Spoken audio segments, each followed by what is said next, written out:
Hello कोकणकर, नमस्कार.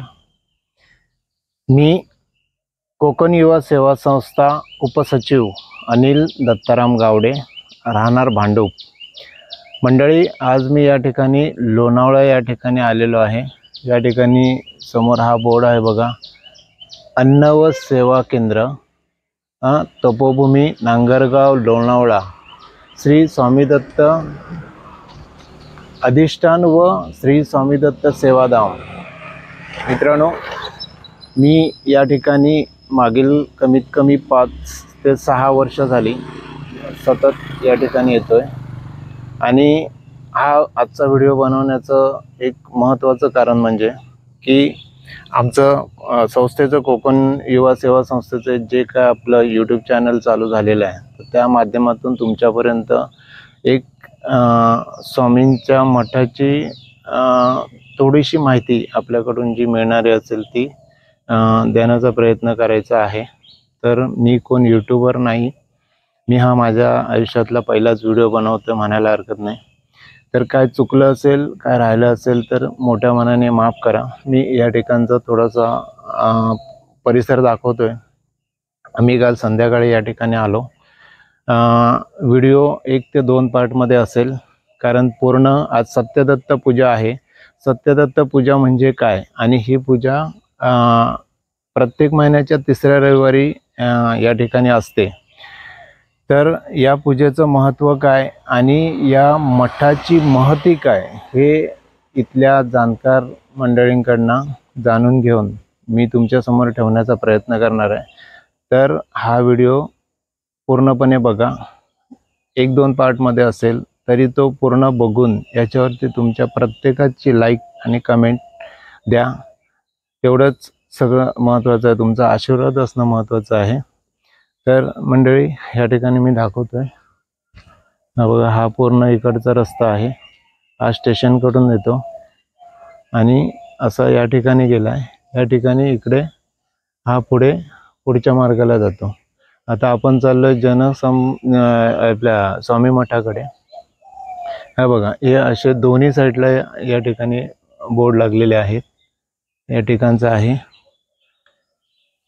आता आपण पुढे चाललोय. मित्रांनो, खूप सुंदर आहे. मी तुम्हाला एक एक भाग दाखवण्याचा प्रयत्न करणार आहे. हे बघा, हे आजूबाजूचं सगळं वातावरण आहे.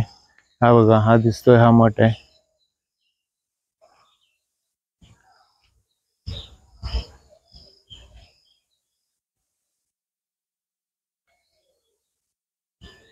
हे बघा, हे आपण आता मठात एंट्री करतोय.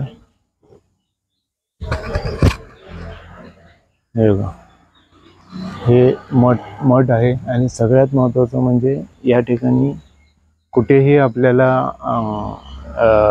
आपलं रुद्राक्षाचं झाड दिसत नाही, पण या ठिकाणी हे पूर्णपणे मठाला लागून एक रुद्राक्षाचं झाड आहे. हा आजूबाजूचा परिसर आहे. इथे रुद्राक्ष कुठेतरी पडलेला असू शकतो. मी तो शोधण्याचा प्रयत्न करतोय आहे. इथे रुद्राक्ष कुठेतरी पडलेला असू शकतो. मी तो शोधण्याचा प्रयत्न करतोय. जर कुठे भेटला तर मी तुम्हाला दाखवेनच रुद्राक्ष कसा असतो. आता तर कुठे सध्या दिसत नाहीये. मी तुम्हाला नंतर दाखवतो. आता आपण स्वामींचं दर्शन करूया. हे बघा, आल्यानंतर हा नळ आहे. या ठिकाणी पाय वगैरे धुवायचे.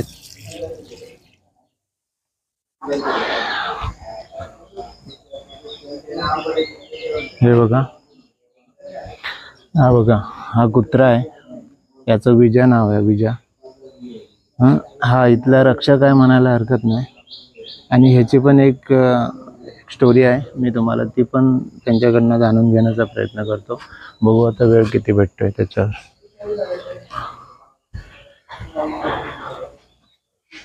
हे बघा, हे मठ आहे.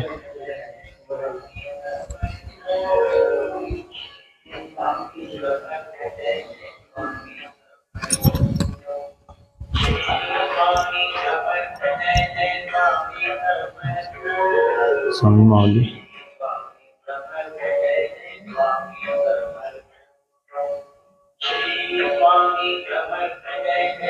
पूर्ण बॅकग्राऊंड आहे त्याचं.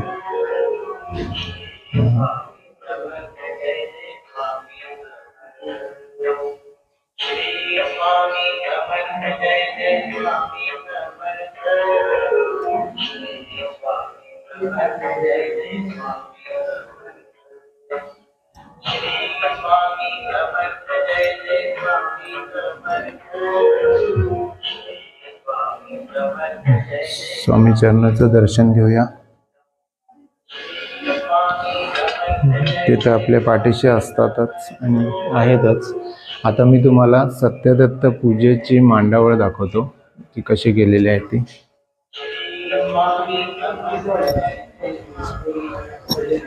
हे बघा, हे काउंटर आहे.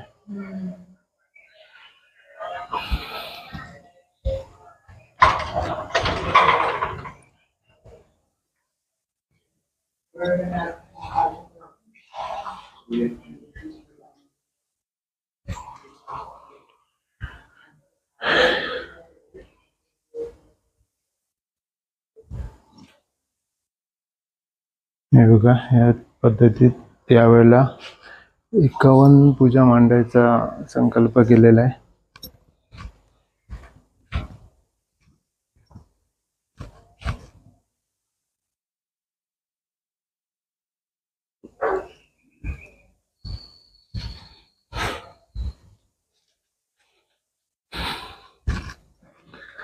हे बघा, हे आमचे दळवी साहेब. नमस्कार. बरं, आता ही सत्यदत्त पूजा जी आपली असते, प्रत्येक टायमिंगला ह्या साहेबांची सगळी अरेंजमेंट असते आणि हे सगळं मांडावळ करणं, काय लागतं काय नाही लागत हे सगळं बघायचं काम या साहेबांचं असतं. आज बरीच वर्ष झाली की हे या ठिकाणी या मठात येऊन हे सगळं मांडावळ करणं, काय लागतं काय नाही लागत हे सगळं बघायचं काम या साहेबांचं असतं. आज बरीच वर्ष झाली की हे या ठिकाणी या मठात येऊन हे सगळं पुण्यकार्य करतात. ते स्वतःही बऱ्याच वेळेला पूजेला बसलेले आहेत आणि प्रत्येक वेळेला बसतातच, तो चान्स सोडत नाही, ते घेतातच. तर तुम्ही या ठिकाणी अंदाजे किती वर्ष येता? किंवा मी जवळजवळ ते 24 वर्ष या मठामध्ये स्टार्टिंग पासून, आणि तिकडे बाजूचे स्वामी भवन आहे तिथून टोटल 30-35 वर्ष मठामध्ये कार्यरत आहे, म्हणजे स्वामी सेवक म्हणून. आणि जर कुठचं पद वगैरे घेतलं ना, फक्त स्वामी सेवक म्हणून येतो इथे. आणि इथे तर लाईफ मेंबरच आहे. आणि इथे म्हणजे 1 रुपया, 11 रुपये, 21 रुपये असे आम्ही बाहेर रोडवर बसून पण 1-1 रुपया छोट्या छोट्या स्वामी भक्तांकडनं कॉन्ट्रीब्युशन करून हे केलेलं आहे. एकाकडनं कोणी जास्त कॉन्ट्रीब्युशन नाही घेतलेलं आहे, की जेवढे जास्तीत जास्त लोक आम्हाला पाहिजे, जास्तीत जास्त स्वामी भक्त पाहिजे, त्या दृष्टीने त्या पद्धतीने आम्ही ते केलेलं आहे. म्हणजे 1 रुपया दिला तरी आम्हाला तो चांगलाच स्वामी भक्त, किंवा जास्त दिले तरी सेम, म्हणजे असं कोणाला भक्त हे भेदभाव नाही.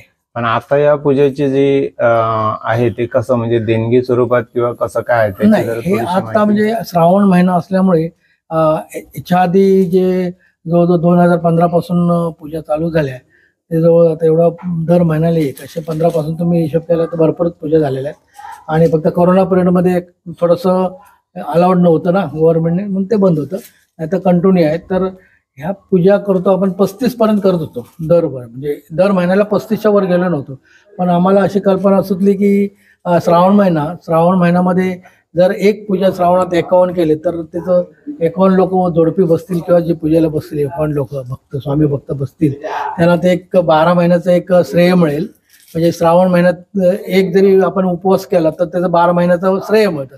मग त्या धर्तीवर आम्ही म्हटलं 51 करूया. तर सगळ्यांनी कोऑपरेशन केलं, ते फार महत्त्वाचं आहे. कारण आज भांडूपची तुमची सगळी आलेले आहेत स्वामी भक्त, आणि तिने काल आल्यापासून 2 दिवस वरपासून, म्हणजे जे आपलं इमारत आहे 1+2, तर ते सगळं साफसफाई हे ते जे करणं, म्हणजे ही खरी सेवा आहे. म्हणजे स्वामी सेवा, म्हणजे स्वामी सेवक म्हटल्यानंतर कसं सेवा करणे फार महत्त्वाचं आहे. आता इथे पैसे देणारे भरपूर आहेत, बोलणारे येतात, पण सेवा करणे हे सगळ्यांनाच जमत नाही. आणि सेवा म्हणजे सगळ्यात मेवा मिळतो. म्हणजे स्वामी तुमच्या पाठीशी असतात आणि हे फार महत्वाचं आहे. आता मी 35 वर्ष कार्यरत आहे बाजूच्या मठामध्ये स्वामी भवनमध्ये. हे बघा काकाने प्रसाद दिला, मी पहिला प्रसाद खातो. घ्या घ्या घ्या प्रसाद पहिलं घ्या.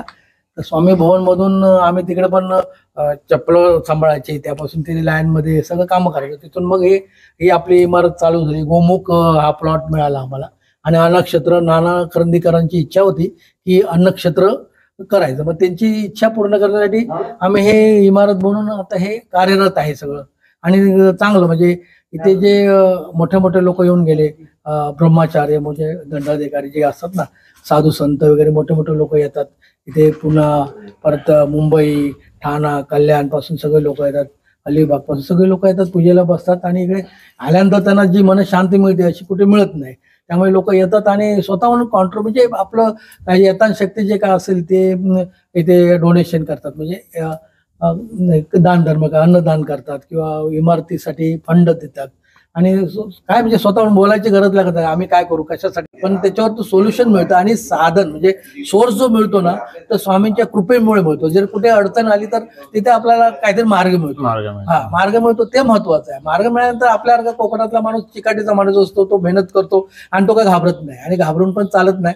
आणि जे हे पुढे तुमचं ध्येय असतं म्हणजे एक आध्यात्मिक जे आहे, जेव्हा सायन्स स्टॉप होतं तिथे आध्यात्मिक चालू होतं. कळलं ना. म्हणजे सायन्स आपण म्हणतो सायन्स प्रगत आहे, पण असं काही नाही. सायन्स जिथे आता मी मोठ्या मोठ्या हॉस्पिटलमध्ये बघतो, मोठे मोठे सगळे आमच्या इकडे पण मोठे मोठे ऑफिसर आहेत सगळ्यात, पण जिथे अध्यात्म आहे ना तिथे सायन्स पण फिकं पडतं. आणि सायन्स जिथे स्टॉप होतं तिथे आध्यात्मिक चालू होतं. म्हणजे जे आध्यात्मिक जे आहेत, आता मी जेव्हा 35 वर्ष आहे आणि लहानपणापासून गावी आपण तुम्हाला माहिती आहे कोकणातले लोक भजन हे ते सगळं त्यांना आनंद हे मिळतोच, त्यांना छंदच असतो. आणि ह्याच्यामध्ये जे म्हणजे हा जो आपण आपला प्रवास आहे लाईफचा, आणि सुखदुःख तर असतात, जीवनच आहे, ते जीवन म्हणतात. दुःख येणार सुख येणार, पहिलं दुःख आलं की तुम्हाला सुख येतच, प्रश्नच नाही. आणि सुख आल्यानंतर दुःख काय येतं तर तुमची केव्हा का परीक्षा पण होते. परत तुमचे स्टार असतात, ते कोणाच्या हातात नसतात. जेव्हा आपला जन्म होतो त्यावेळी ज्या स्टार जे असतात म्हणजे ग्रह, त्यांची जर पीडा असेल ती केव्हा का भोग व्हायला लागतात. आणि नाही लेट टाइम आहे. आणि भोग हे भोगवणं संपवायचे असतात. आणि त्याच्यात काय प्रश्न नाही. तुम्ही मनापासून जर तुम्ही पूजा भक्ती केली तर काहीच प्रॉब्लेम. तुम्हाला एक मेसेज काय द्यायचा आहे, म्हणजे सगळ्यांसाठी जर द्यायचं झालं, मेसेज द्यायचा म्हणजे काय, तुम्ही मनोभावे जर भक्ती केली, पूजा केली तर तुम्हाला काय प्रॉब्लेम येणारच नाही. आले तरी तुम्हाला सोल्युशन मिळेल, सोर्स मिळेल, कोणतरी भेटेल, कोणतरी भक्त भेटेल, कोण साधू संत भेटेल, तुम्हाला मार्गदर्शन मिळेल. आणि ते फार महत्वाचं. आणि माझं तसंच आहे, भक्ती करावी. हा, भक्ती जरूर करावी. म्हणजे तुमच्या इच्छेप्रमाणे करावी. तुमच्या म्हणजे पहिलं कर्म चांगलं करावे आणि कर्म चांगलं केल्यानंतर तुम्हाला भक्ती मार्गात तुम्ही असाल तर तुम्हाला तिथे परिणाम होते आणि प्रगती होते आणि फास्ट होतं, अडथळे दूर होते. बरं मंडळी, आता यांच्यानी माझी ओळख तशी बरीच आहे, कारण मी जवळजवळ 4 ते 5 वर्ष 5-6 वर्ष जवळजवळ मी या ठिकाणी येतोय. पण 3-4 वर्ष झाले की मी खूप चांगल्या प्रकारे या ठिकाणी ऍक्टिव्ह आहे. गेल्या पूजेला मी आलेलो, माझी 4थी पूजा असेल. मी गेल्या पूजेला आलो, त्या ठिकाणी इथेच आम्ही बसलेलो एक तयारी करत. त्याच टायमिंगला आमच्या दोघांमध्ये असं बोलणं झालं की पुढच्या पूजेला जर बसायचं झालं तर एक श्रावण महिना आहे, 51 जोडपे बसवायची माझी इच्छा आहे, असं त्यांनी समोर दर्शवलं. त्याच टायमिंगला आम्ही दोघांनी असा विचार केला की चला आपल्याकडनं जेवढ्या जास्तीत जास्त स्वामी भक्तांना या ठिकाणी म्हणजे याच्यात सामील करून घेता येईल तेवढा आपण प्रयत्न करूया. मी त्यांना शब्द दिला की माझ्या न होणारं मी करतो, तुमच्या होणार म्हणजे तुमच्याकडून जे होणार ते तुम्ही करा, बाकीचं स्वामी करून घेतील. आणि खरंच मंडळी तुम्हाला सांगायचं झालं तर दोघांनी आमच्या पद्धतीने आम्ही मेहनत केली, पण ही मेहनत आम्ही केली नसून ते स्वामींनी सगळं करून घेतलं.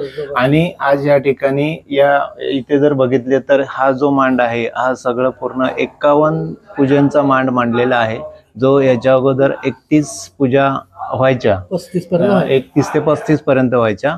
तर आज ठिकाणी हा एक मोठा योग आहे आणि ह्या माध्यमातून मी हा व्हिडिओ बनवायचा हे केला. आता या ठिकाणी पूर्ण सत्यदत्त पूजा म्हणजे काय आहे, आता इथली जी प्रमुख म्हणजे मंडळी आहेत ज्यांनी या मठाच्या पायापासून सुरुवात केली, आपण त्यांची पण इंटरव्ह्यू घेणार आहोत. तर बघा स्वामी भक्ती म्हणजे काय असते हे तुमच्यापर्यंत नेण्यासाठी प्रत्येकाचं एक छोटा छोटा बाईट मी घ्यायचा प्रयत्न करणार आहे. तर सगळ्यांनी व्हिडिओ शेवटपर्यंत बगा. आणि ऐका, एक मला सांगायचं आहे, हे स्वामी म्हणजे काय माहिती आहे, दत्ताचा अवतार आहे, 4था अवतार. पहिलं दत्त महाराज, त्याच्यानंतर